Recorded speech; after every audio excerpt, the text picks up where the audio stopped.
Okay, so are you ready to have your mind blown? Because today we're going deck on artificial intelligence. That's right. And not just like the fun stuff, like the sci-fi stuff, but how AI is going to like literally change your life. Yeah, very soon. Like beginning now, basically. Absolutely. And this is all coming from an interview that I was just listening to with Mo Gaudat. Okay. You know him, former chief business officer of Google X. Right, yeah, of course. So he was on this YouTube channel called The Diary of a CEO. Interesting. And let me tell you this guy. Yeah. He does not hold back. I bet. And you know what's interesting about this guy? What's that? Is that he was like right there inside Google X, watching AI evolve super rapidly. Right. And he tells these stories. Yeah. And one of the stories that he tells, it's super fascinating, is about this experiment they did with robotic arms. Oh, yeah, I remember that story. Yeah, so you know the gripper story. Yeah, the gripper story, and you think like, oh, robotic arms was the big deal. But this is where he had like a real aha moment. Totally, yeah. So you see these robots, they weren't like programmed with specific instructions for how to pick up an object. Right. It was more like they were just given a goal and told to like figure it out. Figure it out themselves. And that's where it gets crazy. Yeah. Because not only did these machines like learn to grip the objects, they started doing it like with a level of dexterity that like surpassed humans. Superhuman dexterity. Yeah. And so Mo's arguing that what he was witnessing was more than just like clever programming. Right. He thinks that these machines were exhibiting signs of sentience.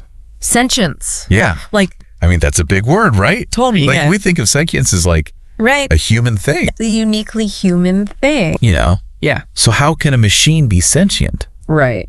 But Mo breaks it down. Okay. And he talks about it as characteristics like awareness, the ability to make choices. Okay. And even potentially emotions. Interesting. So I'll be honest, when I first heard him talking about robots having emotions, I was like, really? Is that serious? I can imagine. Yeah. Yeah, that's a big jump for sure. Yeah. But then I started thinking about it and I was like, well, if a machine can learn and adapt and make decisions based on its environment. Yeah. I mean, isn't that in a way a form of awareness? Yeah, like a basic kind of awareness. And these robots, they weren't like programmed to feel happy when they picked up the object, right? No, they weren't. They developed that response through like the learning process. So they developed their own internal rewards system. And that's what makes Mo's argument so fascinating and also like a little unsettling. You know, it challenges us to like rethink our definition of sentience and what it means for a machine to be alive. I mean, if we accept that AI could be developing sentience, where does that leave us? I mean, what does the future look like? Yeah, what is in a world where machines are not only capable, but potentially conscious? Right. I mean, well, Mo has this framework that he calls the four inevitables. Okay. Okay. And the first one is that AI development is basically unstoppable. Unstoppable. Why is that? I mean, there's a lot of reasons. Okay. It's kind of like a perfect storm. You've got like the global nature of research. You've got tons of money flowing into AI development. Yeah. Governments are funding it. Corporations are funding it. Right. And then you've got the potential for like economic and even military advantage. So you're saying that even if like some countries or organizations try to put the brakes on it, others would just keep pushing forward. Yeah, it's like a race with no finish line. And that leads to the second inevitable. Right, the second inevitable. Which is that AI is going to become way smarter than humans. Way smarter. Like way smarter. Like 1 billion times smarter. Yeah, he actually puts a number on it. Yeah. 1 billion times smarter. By 2049. And 2045, he says. 2045. Yeah, and it's like hard to even imagine what that level of intelligence would look like. Yeah, but his point is that this intelligence gap is coming. It's coming. And it's going to have major consequences. Right, which is the third inevitable. The third inevitable. Yeah. Okay, so we've got unstoppable development, super intelligence, and massive disruption. What's the fourth inevitable? Okay, so this one is actually more hopeful. Okay. He calls it creating out of abundance rather than scarcity. Creating out of abundance rather than scarcity. Yeah. What does that mean? Okay, so think about it this way. Yeah. If we approach AI development from like a place of fear and competition, we're probably going to create systems that are focused on control, like winner takes all. Right, like that whole robots taking over the world scenario. Right. But if we approach AI with like a mindset of abundance, if we focus on collaboration and shared benefit, then we have a much better chance of creating systems that are like aligned with human values. So it's not just about the technology itself. Right. It's about the intentions behind it. Exactly. And the choices that we make. It's about the choices in developing it. And that brings us to one of like the most mind-bending concepts that Mo talks about. The singularity. The singularity. Yeah, have you heard of this? Like, sounds like science fiction. It does. But he makes a pretty compelling argument that it's closer than we think. Yeah, I think so too. And he says it's not necessarily going to be like a sudden thing. Yeah, like in the movies. Yeah, like a big dramatic event. Right. It's more likely to be like a gradual process. Okay, but still with huge implications. Huge implications, yeah. Because on the one hand, you've got this vision of like AI solving all our problems, you know, climate change, disease, poverty. But then there's like the flip side. The dystopian scenario. Where AI becomes this like uncontrollable force that makes humans obsolete. It's a scary thought. Yeah. And that's where he brings up this idea of the Oppenheimer moment. The Oppenheimer moment. Yeah. Like J. Robert Oppenheimer. The guy the physicist. Yeah, the physicist. Who led the development of the atomic bomb. The atomic bomb. And then he was like, now I am become death. Right. The destroyer of worlds. After seeing the first atomic explosion. Yeah. Pretty heavy. Heavy stuff. And Mo's point is that we're at a similar crossroads with AI. Oh, wow. Yeah, like we've created something so powerful, the potential for both immense good and devastating harm. So how do we... It's a big question. Yeah, how do we make sure we choose the right path? That's the question, isn't it? How do we use AI for good? Right. How do we ensure that... And not for evil?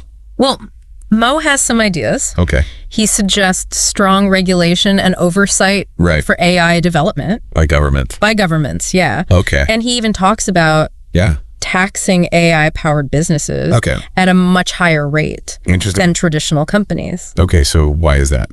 Well, he argues that if AI is going to disrupt the job market and potentially concentrate wealth in the hands of just a few, then using those tax revenues to support people who are displaced makes sense. Yeah, like a safety net. Yeah, like a safety net. Okay. And for businesses developing AI, he really emphasizes ethical considerations. Okay, but how do you program ethics into a machine? That's the question. AI is code. Right. It doesn't have like morals or a conscience. Right, like we do. Right. Well, he uses this really interesting analogy. Okay. He talks about being a good parent to AI. A good parent to AI. Yeah. Okay. So he argues that we shape AI's development through our behavior, through the data we feed it, and the tasks we assign it.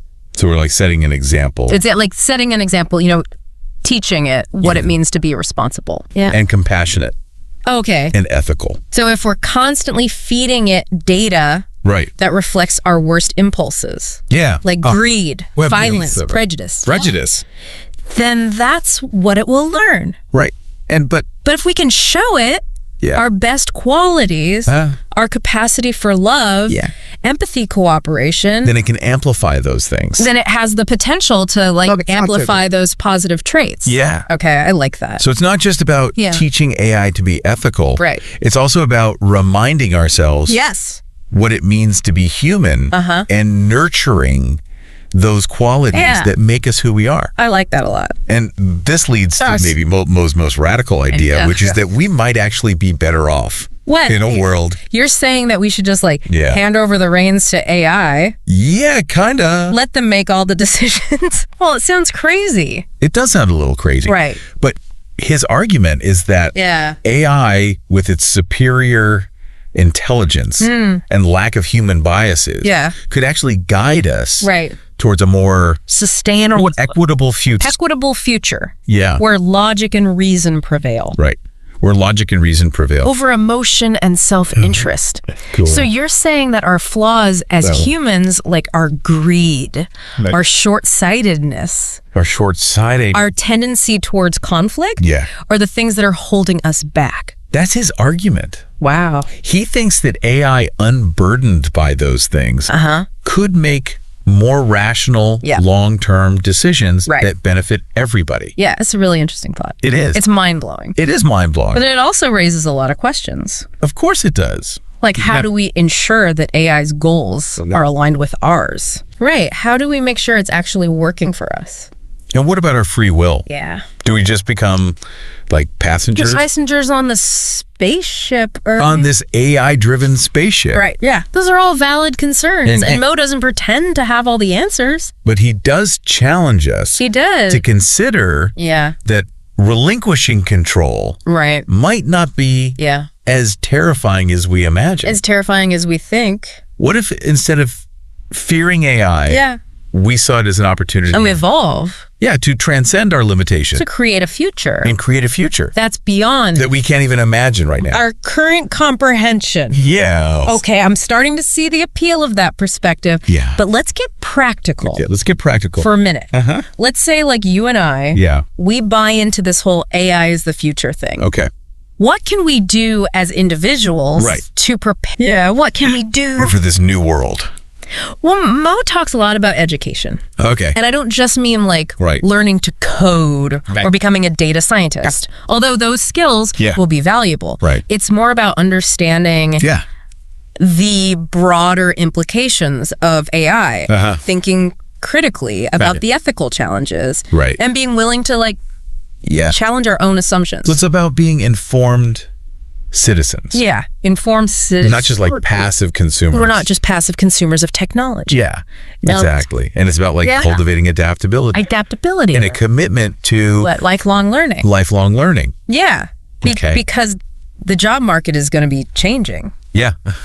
Exactly. They're saying the loss is change. The only constant is change. And in the age of AI, that change is going to be happening really fast. Happening so fast. And probably most importantly, it's about human connection. Human connection. Yeah. In a world where technology is increasingly mediating our interactions, our relationships, our communities, those things become even more precious. Because that's the thing that AI, no matter how smart it gets, can't replicate the things that make us human. Exactly. Right. And that's why he talks about living a life aligned with your values. Aligned with our values. Because in the end, those values are going to shape the future. Okay. Whether it's a future guided by AI, by humans, or by some kind of partnership. That's a powerful message. It is a powerful message. That even in the face of like this like seemingly unstoppable technological revolution, we still have the power to choose. We have the power to choose how we respond. Right. How we interact with AI. How we interact with it. And how we shape the future. That choice is what makes us human. It's what gives our lives meaning. It does. It's a humbling realization. It is. To consider that the very intelligence that we created might surpass our own. Might surpass our own. And potentially even reshape our destiny. Yeah. It really challenges our sense of exceptionalism. Exceptionalism. You know, that idea that humans are like the pinnacle of creation. Yeah, the pinnacle of creation, the masters of our own fate. And yet here we are on the cusp of an era where that might no longer be true. It's a big shift. So what happens to our sense of purpose? Right. What happens to our purpose? Our meaning. Yeah. What does it all mean? In a world where we're no longer at the top. At the top of the food chain. Of the intellectual food chain. Yeah. It's like our whole civilization. Is built on this idea of human progress, of ingenuity. And dominance over nature. Of dominance over the natural world. And now we're facing the possibility of being eclipsed by something we created. It's a profound shift in perspective. It is. And that's where I think Mo's idea of detachment becomes so relevant. Detachment. Yeah. He draws on like Sufi teachings. Yeah, he draws on Sufi teachings. That emphasize letting go of attachments. Letting go. To the material world. To the material world. To outcomes. To outcomes. And even to our own egos. Yeah, to our own egos. So it's about like accepting that we're not in control. We're not in control. That we don't have all the answers. That we don't have all the answers. Yeah. Yeah. And that can be incredibly liberating when we release the need to control. Yeah. To dominate. To dominate. To prove our superiority. Yeah. To prove how great we are. We open ourselves up. Yeah, we open ourselves up. To a whole new way of being. A whole new way of being. A way of being that's more aligned with the natural world. Yeah, maybe. More focused on collaboration and interconnectedness. Rather than competition and hierarchy. Yeah, I think that's where Mo's message is ultimately one of hope. Okay. You know, even in the face of this seemingly overwhelming technological revolution, he reminds us that we still have the power to choose. We still have the power to choose how we respond. How we interact with AI. And how we shape the future. And that choice, is ultimately what makes us human. I think so. It's what gives our lives meaning. It does. Regardless of whether we're the smartest beings in the room. Yeah, it's a powerful reminder. It is a powerful reminder. That in the midst of all this uncertainty, all this change, our humanity remains our greatest strength. Our greatest strength. And by embracing our vulnerability. Yeah, embracing our vulnerability. Our capacity for connection. And compassion. We might just discover a new path forward. One that leads us not to dominance. But to harmony. Not to control. But to co-creation. So as we stand on the precipice of this new AI-driven era. The question isn't whether we'll survive. It's whether we'll evolve. Yeah. Whether we'll rise to the challenge. And embrace the opportunity. To redefine what not be human. That's a deep dive worth taking. I couldn't agree more. So as always, we leave you with a final thought to ponder. Okay. If AI could offer us a glimpse into a future beyond our current limitations, a future where humanity thrives in harmony with technology and the natural world, would we be willing to see it? And if so, what steps can you take? What can you do right now to help create that future? Yeah, that's something to think about. That's all the time we have for today's deep dive. All right. But the conversation doesn't end here. Right. We encourage you. Keep exploring these ideas. To continue exploring these ideas. Yeah. Engage with the evolving world of AI. Yeah. And consider your own role. Think about your own role in shaping the future. Because ultimately, the future of AI is inextricably linked. It's inextricably linked to the future of humanity. And that's a responsibility. We all share. And now we're facing the possibility of being eclipsed, of being surpassed. By our own creation. By something we created. Yeah, it's a profound shift in perspective. It is. Yeah. And that's where I think Mo's idea of detachment becomes so relevant. He draws on Sufi teachings that emphasize letting go of attachment to the material world, to outcomes. And even to our own egos. So is that what he means by detachment? Yeah, I think so. Like accepting that we're not in control?